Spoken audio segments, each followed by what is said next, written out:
بسم اللہ الرحمن الرحیم۔ یہ بات یاد رکھیے، ہمیں اقوام عالم کی تاریخ کے مطالعہ سے یہ پتہ چلتا ہے کہ کسی بھی قوم کے عروج و زوال میں، بدامنی میں، خوشحالی میں، کامیابی اور ناکامی میں بنیادی وجہ وہاں کی معیشت بھی رہی ہے۔ موجودہ ساری دنیا کے حالات کو دیکھ لیں، جن ملکوں کی معیشت مضبوط ہے وہ اس وقت سپر پاورز ہیں، وہ ترقی یافتہ ہیں اور ان کے عوام خوشحال ہیں، اور جہاں کی معیشت، جن ملکوں کی معیشت خراب ہے، زوال کا شکار ہے، وہ پسماندہ ہے، غربت کا شکار ہے اور ترقی پذیر ہے۔ جن جن ملکوں کی معیشت مضبوط ہوگی وہ ترقی کریں گے، اور جن کی کمزور ہوگی وہ زوال کا شکار ہوں گے۔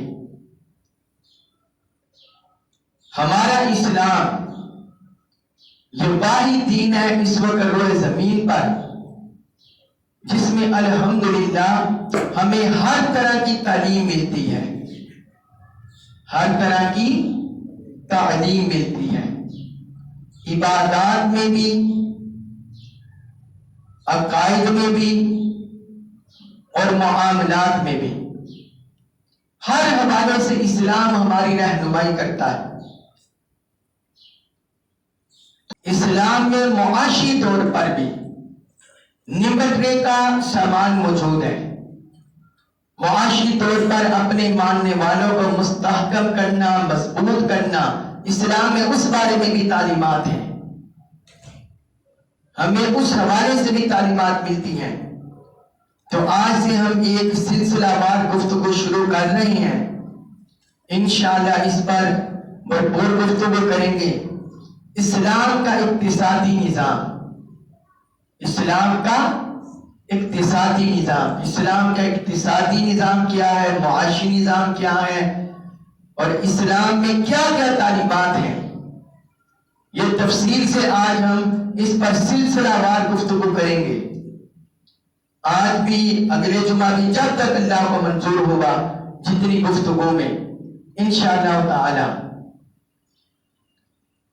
یہ جو لفظ معاش ہے، معاشیات بولتے ہیں نا، ہر ملک کا معاشی نظام، یہ جو لفظ معاش ہے اس کا مطلب ہے آشا، آشا سے، جس کا معنی زندہ رہنا۔ امام ابن منظور افریقی، ان کی کتاب ہے لسان العرب، اس میں وہ معیشت کے بارے میں لکھتے ہیں کہ معیشت کسے کہتے ہیں۔ وہ کہتے ہیں العیش الحیات، عاشا یعیش عیشا و عیشتا، وہ کہتے ہیں عیش کا مطلب ہے زندگی، اور اسی سے عاشا یعیش عیشا و عیشتا و عیشتا، اور معیشہ، اور معیشہ کہتے ہیں، معیشت کہتے ہیں ما یعاش بہ، وہ معیشت سے مراد وہ ذرائع ہیں جن سے زندگی بسر کی جا سکے۔ معیشت سے مراد وہ ذرائع ہیں جن سے زندگی بسر کی جا سکے۔ یہ امام ابن منظور افریقی نے لکھا معیشت کی تعریف کرتے ہوئے، اور پھر ایک اور دوسرے صاحب عربی لغت ہے، صاحب لغت فیروز آبادی، وہ القاموس المحیط میں لکھتے ہیں کہ معیشت سے کیا مراد ہے۔ کہتے ہیں المعیشہ اللاتی تعیش بہا من المطعم والمشرب، معیشت سے مراد کھانے پینے کے ذرائع ہیں، کھانے پینے کے ذرائع ہیں، یہ لغوی طور پر معیشت کی تعریف کر رہے ہیں، اس سے مراد کھانے پینے کے ذرائع ہیں۔ وما تکون بہ الحیات، اور اس سے مراد وہ ذریعے ہیں جن پر زندگی کا دار و مدار ہوتا ہے۔ وما یعاش بہ، اور جن سے زندگی بسر کی جاتی ہے، یعنی کھانے پینے کے ذرائع، یا جن چیزوں پر زندگی کا دار و مدار ہوتا ہے، یا جن چیزوں کے ذریعے زندگی گزاری جاتی ہے، امام فیروز عبادی کہتے ہیں اسے کہتے ہیں معیشت۔ اسے کیا کہتے ہیں؟ معیشت۔ پھر امام راغب اصفہانی نے بھی العیش سے معیشت اور لما یتعیش منہ، مفردات القرآن میں انہوں نے کہا جن چیزوں پر زندگی بسر کی جاتی ہے اسے بولتے ہیں معیشت۔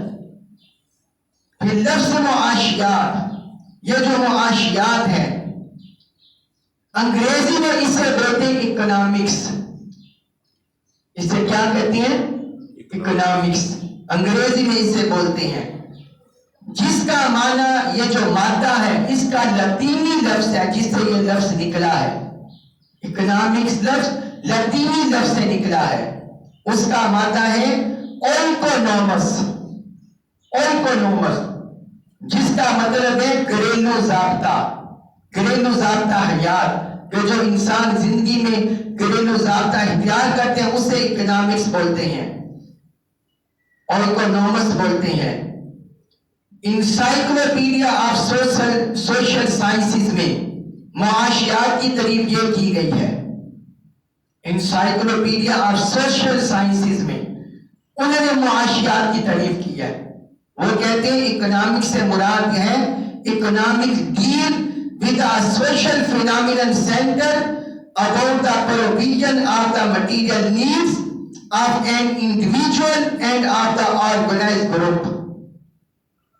انسائکلوپیڈیا آف سوشل سائنسز میں یہ معاشیات کی تعریف ہے، جس کا مطلب یہ ہے کہ معاشیات کا واسطہ ایسے معاشرتی عمل کے ساتھ ہوتا ہے، ایسے معاشرتی عمل سے بڑھتا ہے جو ایک فرد سے لے کر منظم گروہ کی تمام مادی ضروریات کی تکمیل کے لیے اپنی توجہ مرکوز رکھتا ہے۔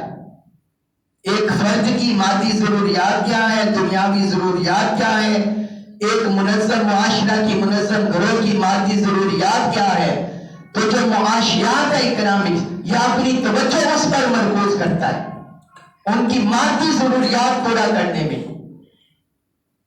مادی ضروریات پورا کرنے میں۔ پھر ایک لفظ معاشیات جو استعمال ہوتا ہے اقتصادیات۔ اقتصادیات یہ معاشیات کے مترادف لفظ استعمال ہوتا ہے۔ یہ لفظ قسط سے نکلا ہے، قسط سے، جس کے معنی ہے کہ کسی بھی معاملے میں اعتدال اور میانہ روی اختیار کرنا۔ اعتدال آ جائے، میانہ روی آ جائے، اسے بولتے ہیں اقتصاد۔ امام راغب اصفہانی القصد اور اقتصاد کا معنی لکھتے ہیں، وہ کہتے ہیں القصد استقامت الطریق۔ قصد کا معنی ہے سیدھا راستہ، سیدھا راستہ ہونا۔ کہتے ہیں کہا جاتا ہے قصدت قصدا اے نحوت نقبہ ومنہ الاقتصاد، یعنی میں نے اس کا قصد کیا، میں نے سیدھا راستہ اختیار کیا، اور اسی سے اقتصاد ہے، اسی سے اقتصاد ہے۔ یہ امام راغب اصفہانی نے مفردات و الفاظ القرآن میں درج کیا، اور النہایہ میں امام ابن الاثیر نے اقتصاد کا معنی کیا۔ وہ کہتے ہیں کہ قصد ان معتدل امور میں سے ہے الذی لا یمیل الی احد طرفی التفریط ولا افراط، جس میں نہ تفریط ہو نہ افراط ہو، اسے بولتے ہیں اقتصاد۔ اسلام کا اقتصادی نظام اسے بولتے ہیں معتدل نظام، جس میں نہ افراط ہو اور نہ تفریط ہو، نہ افراط ہو اور نہ تفریط ہو۔ ابن منظور افریقی نے بھی معیشت میں قصد سے مراد یہی لیا کہ نہ اس میں اسراف کیا جائے نہ بخل کیا جائے۔ اب علم اقتصاد کی اسلامی اقتصادیات سے مراد وہ علم ہے جس میں دولت کی پیدائش اور اس کی تقسیم کے بارے میں بحث کی جاتی ہے۔ دولت کیسے پیدا ہوتی ہے، کن ذرائع سے پیدا ہوتی ہے اور اس کی تقسیم کیسے ہو۔ اسلام کے جو اقتصادیات ہے اس میں ان امور پر گفتگو کی جاتی ہے۔ یہ فروز اللغات میں اقتصادیات کی طریق درج ہے۔ المعجم الاقتصادی الاسلامی، المعجم الاسلامی الاقتصادی الاسلامی، یعنی اسلام کا جو اقتصادیات ہے اس کے انسائکلوپیڈیا میں، اس میں اقتصادیات کی تعریف یہ کی گئی ہے: علم یبحث فی کل یتعلق بالثروۃ والمال والتکسب والتملک والانفاق۔ اس میں لکھا ہوا ہے کہ علم الاقتصاد ہر اس شے سے بحث کرتا ہے، علم الاقتصاد ہر اس چیز سے بحث کرتا ہے، گفتگو کرتا ہے جو کثرت مال و زر، رزق کمانے، کسی شے کا مالک ہونے اور حج کرنے سے تعلق رکھتی ہے۔ یعنی ان چار چیزوں سے جن کا تعلق ہو، مال و زر کی کثرت کے ساتھ تعلق ہو، رزق کمانے سے تعلق ہو، کسی شے کا مالک ہونے سے تعلق ہو یا حج کرنے سے تعلق ہو، یہ علم الاقتصاد ہے، المعجم الاقتصادی الاسلامی۔ اور پھر آگے کہتے ہیں والاقتصاد یبحث ایضا فی مسائل الانتاج والاستثمار ومسائل الانتفاع والخدمات ومسائل الغنا والفقر۔ پھر کہتے ہیں علم الاقتصاد میں پیداوار اور مال کے بڑھانے کے مسائل، نفع حاصل کرنے اور خدمات فراہم کرنے کے مسائل اور غنا و فقر کے مسائل پر بحث کی جاتی ہے۔ یہ علم الاقتصاد میں ہوتی ہے، سارے معاملات میں، علم الاقتصاد میں۔ پھر ہمارے آپ یہ دیکھیے کہ یورپ نے، مغرب نے علم الاقتصادیات پر کام کیا ہے 200-300 سال بعد، جبکہ ہمارے ماہرین نے، یعنی آج سے تقریباً آپ سمجھ لیں کہ آج سے تقریباً 200-300 سال پہلے ان پر کام ہوا ہے، باقاعدہ جو انہوں نے کیا ہے علم الاقتصاد پر، جبکہ مسلم مفکرین نے آج سے 1000 سال پہلے ان موضوعات پر کتابیں لکھی اور ان پر کام کیا۔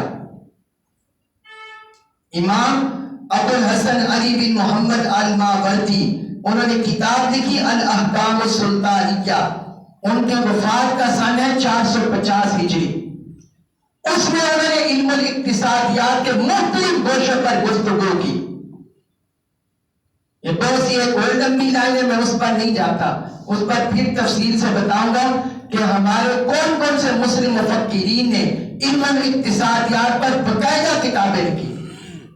سب سے پہلے جو باقاعدہ منظم کتاب لکھی گئی علم الاقتصادیات پر، اسلام کے اقتصادی نظام پر، وہ امام اعظم ابو حنیفہ رحمۃ اللہ علیہ کے شاگرد امام ابو یوسف، انہوں نے کتاب الحراج پر پہلی باقاعدہ کتاب لکھی،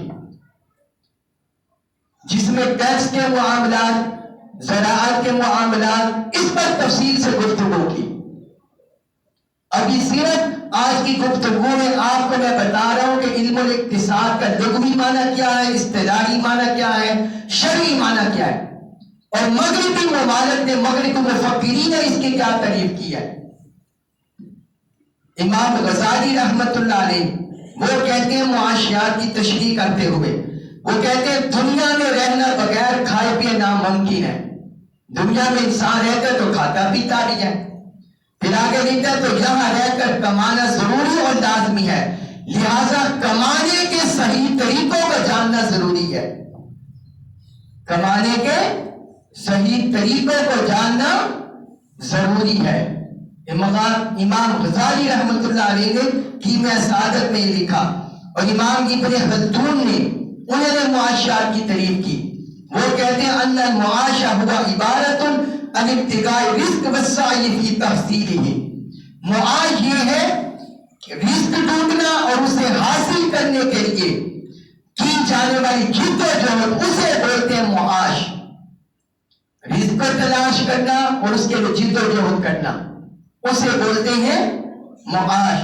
شاہ ولی اللہ محمد دہلوی، جن کا سن وفات تھا 1176 ہجری، 1176 ہجری، وہ اس بارے میں معاشیات کی علم معیشت کی تعریف کرتے ہیں، اکنامکس کی تعریف کرتے ہیں، کہتے ہیں هو الحکمت الباحثہ عن کیفیت اقامت المعادلات والمعاملات والانکسار علی الاتفاق الثانی.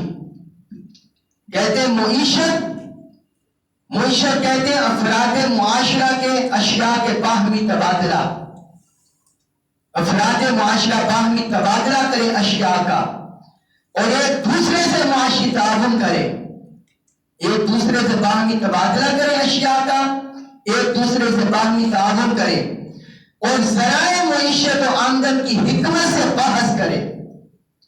اسے کہتے ہیں، اس اتفاق ثانی کو علم المعیشہ کا نام دیا جاتا ہے، علم المعیشہ کا نام دیا جاتا ہے، اکنامکس کا نام دیا جاتا ہے. اب یورپ میں بھی اس پر کام ہوا. یورپ میں 3 طرح کے ادوار آئے جن میں معاشیات پر کام ہوا. ایک کو بولتے ہیں کلاسیکل اسکول آف تھاٹ، ایک کو بولتے ہیں new classical school of thought, تیسرے کو بولتے ہیں ماڈرن اسکول آف تھاٹ.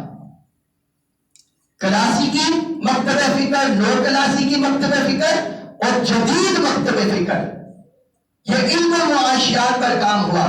سب سے پہلے یورپ میں، جو میں نے آپ کو بتایا کہ 3 صدیوں پہلے کام شروع ہوا، سب سے پہلے یورپ میں مغرب میں جس بندے نے معاشیات پر کام کیا، اقتصادیات پر کام کیا، اس کا نام تھا ایڈم سمتھ. اس کا نام تھا ایڈم سمتھ. اس کا زمانہ ہے 1723 عیسوی سے لے کر 1790 عیسوی تک. یعنی یہ سب سے پہلا بندہ ہے جس نے معاشیات پر کام کیا. اور میں نے آپ کو بتا دیا کہ اسلامی مفکرین نے آج سے، یعنی امام ابو یوسف رحمۃ اللہ علیہ، ان کا زمانہ، ان کی وفات 170 ہجری کے درمیان، یعنی اگر آج سے 1443 تو تقریباً 1250-1300 سال پہلے اس وقت کام معاشیات پر مسلم مفکرین نے شروع کر دیا تھا. اس سے آپ اندازہ لگائیں. اور مغرب نے شروع کیا ہے یہ ایڈم سمتھ کے دور میں، اس نے سب سے پہلے شروع کیا. اور اس نے بنا معاشیات کی کیا تعریف کی؟ اس نے تعریف کی economics is a study of wealth. دولت کا مطالعہ کرنا یہی اکنامکس ہے، یعنی دولت کے چکر میں انسان کو ڈال کے رکھنا یہی معیشت ہے. دولت کے چکر میں انسان کو ڈال کے رکھنا یہی معیشت ہے. Economics is a study of wealth اس نے تعریف کی. اور پھر اس کے بعد میں جو اس کے ہم خیال ہوئے، Jeremy Bentham, Thomas Robert Malthus, David Ricardo, J B Say, John Stuart Mill, سب اس کے پیچھے چلے. پھر ان کا دوسرا دور آیا نو کلاسیکی مکتب فکر، تو انہوں نے ایڈم سمتھ کی تعریف پر تنقید کر دی. انہوں نے کہا یہ تو شیطانی ہے، شیطانی علم ہے، دولت پرستی کا علم ہے. جس طرح ہمیں بھی پتہ ہے کہ دولت کے ارد گرد انسان گھومتے رہنا، وہ تو ایک بیل کی طرح ہو گیا جو اپنی چکی کے پار کے گرد گھومتا رہتا ہے. انسان کی زندگی کا مقصد کہاں گیا؟ تو اس دوسرے نو کلاسیکی مکتب فکر کے بانی جس نے تعریف کی، اس کا نام تھا الفریڈ مارشل. اس کا زمانہ تھا 1842 سے لے کر 1924 عیسوی تک. اس نے بھی معاشیات کی تعریف کی. وہ کہتے ہیں معاشیات میں economics is a study of man's action in the ordinary business of life. It inquires how he gets his income and how he uses it. وہ کہتے ہیں کہ معاشیات میں انسان کی سرگرمی کا مطالعہ ہوتا ہے جن کا تعلق زندگی کے روزمرہ معاملات سے ہوتا ہے، جس کے ذریعے معلوم ہوتا ہے کہ انسان کس طرح دولت کماتا ہے، کس طرح خرچ کرتا ہے. آگے کہتے ہیں it examines that part of individual and social action which is most closely connected with the attempting and with the uses of material requisites of well-being. آگے لکھتا ہے یہ علم انسان کی انفرادی اور اجتماعی کوششوں کے اس حصے کا جائزہ لیتا ہے جس کا اس بات سے گہرا تعلق ہے کہ خوشحال زندگی کے ضامن مادی لوازمات کس طرح حاصل ہوتے ہیں، خوشحال زندگی کے ضامن مادی لوازمات کس طرح حاصل ہوتے ہیں۔ آپ غور کریں، پہلے ایڈم سمتھ نے دولت کے گرد گھمایا، اب الفریڈ مارشل مادی لوازمات کے گرد گھماتا ہے۔ کس کے گرد؟ مادی لوازمات کے گرد۔ مادی لوازمات کا مطلب ہے دنیا، دنیا کی محبت، دنیا کی چاہت، دنیا کی خواہشات، دنیا کی جو لذتیں ہیں، دنیا کی تمنائیں ہیں، دنیا کی آرزویں ہیں، ان کے پیچھے بھاگنا۔ الفریڈ مارشل نے اس کے پیچھے لوگوں کو گھمایا کہ مادی لوازمات، اپنی خوشحالی کے جو مادی لوازمات ہیں ان کو تلاش کرو، ان کو تلاش کرو۔ پھر آگے وہ کہتا ہے the economics is on one side a study of wealth and on the other and more important side a part of the study of man۔ کہ اکنامکس کا ایک پہلو دولت ہے اور دوسرا پہلو انسان ہے، کہ انسان دولت کس طرح کماتا ہے، کس طرح خرچ کرتا ہے، اور اپنے مادی وسائل، مادی ذرائع کس طرح حاصل کرتا ہے، کس طرح دولت کے ذریعے خوشحال ہوتا ہے۔ اب اس نے بھی مادی وسائل پر انسان کو گھمایا۔ اس کے پیچھے بھی بہت سے مغربی مفکرین چل پڑے، پیکو، کینن، ڈیوریج، Knut Wicksell, J B Clark, Taussig, یہ سارے اس کے پیچھے چلے۔ پھر تیسرا نظریہ آیا ان کے اندر، modern school of thought. Modern school of thought, اس کا بانی تھا لونیل رابنس۔ کون تھا بانی؟ لونیل رابنس۔ اس کا تعلق لندن اسکول آف تھاٹ سے تھا۔ اس کی ایک مشہور کتاب ہے nature and significance of economics, جو 1932 میں شائع ہوئی۔ اب وہ کیا لکھتا ہے اکنامکس کے بارے میں؟ وہ کہتا ہے economic is a science which studies human behavior as a relationship between ends and square means with alternative use۔ وہ کہتے ہیں معاشیات انسان کے اس طرز عمل کا مطالعہ کرتی ہے جو خواہشات کے بے شمار ہونے اور ذرائع کے محدود ہونے کی بنا پر اختیار کیا جاتا ہے۔ خواہشات بے شمار ہیں، ذرائع محدود ہیں۔ خواہشات بے شمار ہیں، ذرائع محدود ہیں، جبکہ یہ ذرائع متبادل مقاصد کے لیے بھی استعمال ہو سکتے ہیں۔ تو خواہشات بے شمار ہیں، ذرائع محدود ہیں، انسان نے ان خواہشات کو حاصل کرنا ہے معاشیات کے ذریعے۔ یہ کون کہتا ہے؟ رابنس۔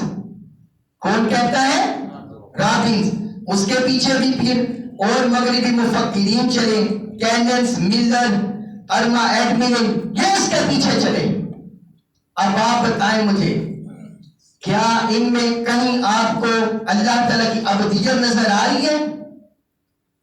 ان تعریفوں میں اللہ کی ابدیت نظر آ رہی ہے؟ اللہ کے وحدہ اور لا شریک کا تصور آ رہے؟ فکر آخرت کا تصور آ رہے؟ کوئی ہلاکیات کا درس مل گئے؟ کوئی لوگوں کے درمیان لوگوں کے لیے سہولت پیدا کرنا، لوگوں کے لیے آسانی پیدا کرنا، کیا اس کا درس مل گئے؟ کہیں بھی نہیں ملتا۔ نہ بنیادی عقائد کا تصور ہے، نہ فکر آخرت کا تصور ہے، نہ